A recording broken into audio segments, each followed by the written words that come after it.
Welcome to another episode of the Reframe for Resilience podcast. This is a podcast where we talk about transformations. We invite guests who have had challenges, either in their own lives or in those of their clients, and they will share with us transitions that they made, ways in which they thought differently, took different perspectives, in short, reframed, and will also reflect on how that made them or their clients more resilient. Our guest today is Miss Gligoric, and she is a host of Super Clinics, and she will tell us a little bit about Super Clinics, as well as about some of her journey where she faced challenges. Miss Gligoric, welcome. Thank you for having me. I'm really excited to be here. Well, I'm excited to share your story with the audience. I having had a chance to discuss with you before in our pre-interview. So would you share with us some of your journey, sort of set the stage of who Miss Gligoric is? Well, my name is Jennifer Gligoric, and as Dr. Frank stated, I am the host of Super Clinic Project podcast. I'm also a consultant, but I started out in a pretty blue collar town, Texas City, Texas. You don't get any more Texas than that. That's the name of the city, is Texas City, and right near Galveston, where I still live. And I grew up, some people now, if you saw my family, you'd say, oh, you grew up with a silver spoon in your mouth, but that's not how it all was. We were pretty blue collar. And around the time I had a good, strong, big, faithful family. But when I became a teenager, things started going to pot. Different financial woes. We lost my grandmother, who really kept a lot of things together, and addiction came in and other things. And I was the youngest of all my siblings by well over a decade. By the time I was in kindergarten, most of them were married, or getting married. And of course, being kind of rural, they got married in high school. So that you don't see that now, but that's just how it was. And I ended up homeless. I was homeless through college, but I went to college. And it was exactly what you think it was. It was very challenging. I was poor and starving, like literally starving. There were days where I didn't find food. Um, and it's crazy to think that, at that point I had ended up University of Miami, so the Fort Lauderdale, Miami area. And you would think that in Broward County, where I mostly lived, that, well, that was the richest county in America at that time. So there are Maseratis and Porsches and the richest people, literally in the country there, yachts that had helicopters on them, but yet I was starving. And it was crazy to be around such wealth when you literally can't eat, right? And it taught me a lot of things, and it taught me a lot of things about humanity that have really transformed me to the person I am today. And I really like who I am.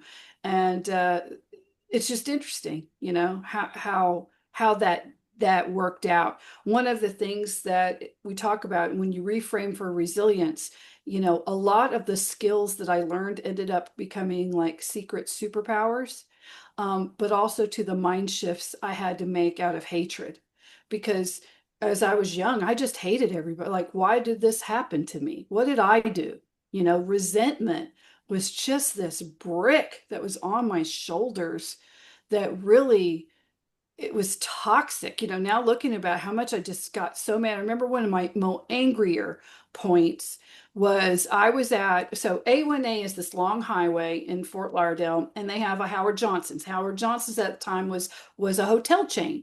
And usually the Howard Johnson's had a diner in it that was kind of similar to Denny's or IHOP or something like that. So it was the Hojo's Diner. Anyway, I was sitting there, and of course, when you're at the beach, there's nothing but a bank of windows. So people would sit at their booths and they would look at the beautiful beach and they'd eat their breakfast.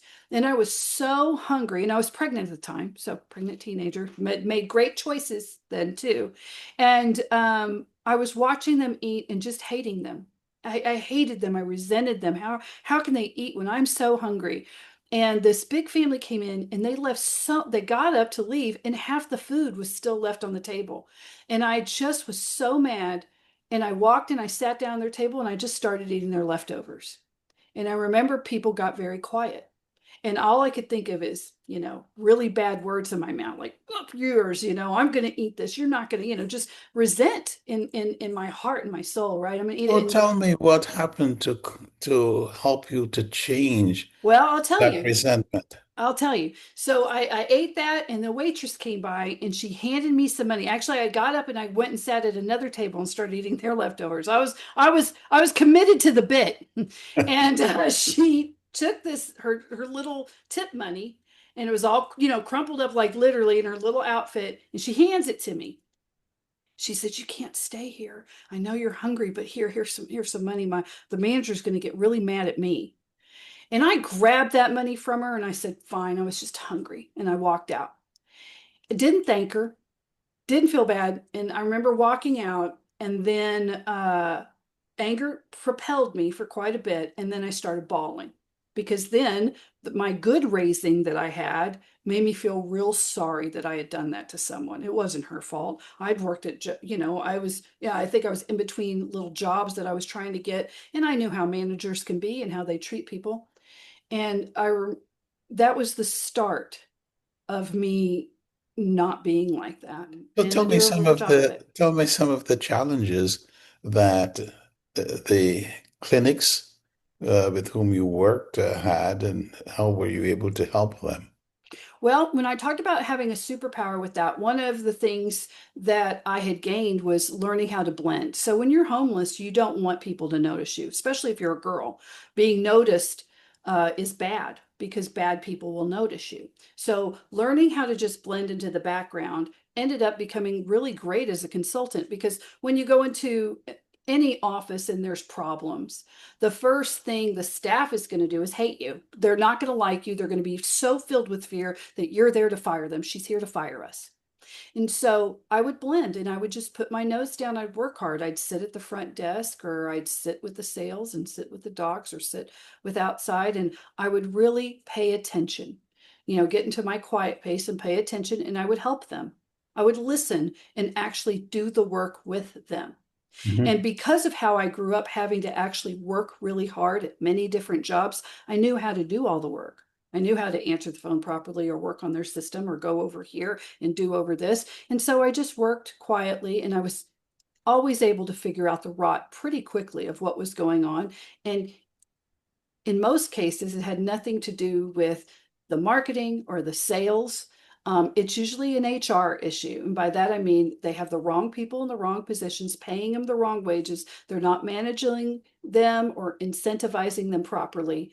And it always came from the owner, because I mostly work with small to medium sized businesses, anywhere from 20,000 a month they're bringing in to about 350,000 a month. So how did So that how were you able to influence the owners to make changes? Well, I start out Pardon me. small. Oh, yeah, bless you. Usually start out small on the easy things, which is tracking. We're just going to track things different, and asking people what their real goals are and challenging them on what the goal is. And a lot of owners lose sight of what the real goal is.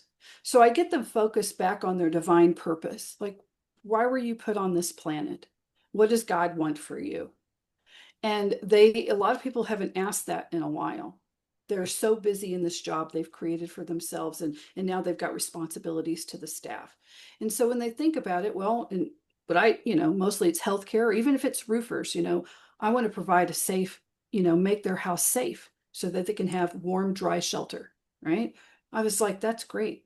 Let's get back to that. Let's talk about that. And let's talk about how that can be your purpose and how we can use that to transform things. Because believe it or not, when you go to what you're really put on this planet to do, and whatever work you're doing, whether you're a florist and you want to provide color and beauty in the world, or a doctor, I want people to be healthy in my town and live longer, then it can change things. So then we look at, well, what's your messaging? What's your this? And how do you know if you're doing a good job?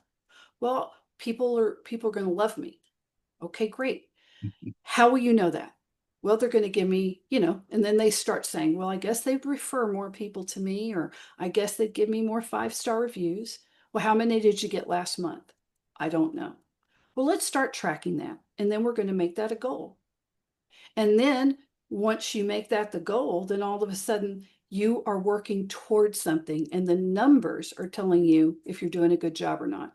And once you pull out of that emotional, fearful existence, then and get to where the numbers are based, then you start making real big, deep strides.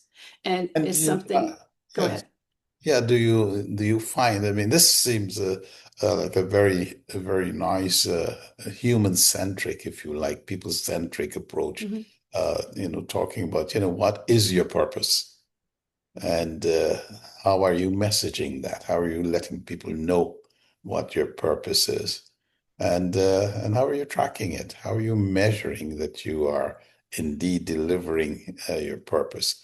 Mhm. And it just strikes me that this approach probably makes it easier for people to listen, to accept, and to change the way they're doing things. I'm assuming that this is what your experience has been. And so there's just a difference. In closing, Mhm. your experience, what are a couple of things you would say that make people resilient? You've got to ask yourself the question, what would I do if I were not afraid? Mm. And think about your choices. And then think about, why am I letting fear make my choices rather than taking calculated healthy risks? We have to take calculated healthy risks in life. It's a part of life. It's not a bed of roses out there, whatever you want to say, you got to work towards a goal, but to ask yourself, what would I do if I were not afraid? And then really look at that and challenge yourself to do the things, like go for that extra degree, to open up that company if you feel you really can serve. And because a lot of those fears, if you really think about the fears, they're unfounded. They're limiting. They're holding you back to what the person that you really want to be and how you want to show up for yourself and for God. Thank you, Ms. Gligoric. We will remember that. I hope so. Resilience begins with asking ourselves, what is it we're afraid of? And going for it. That's right. Thank you indeed. Thank you.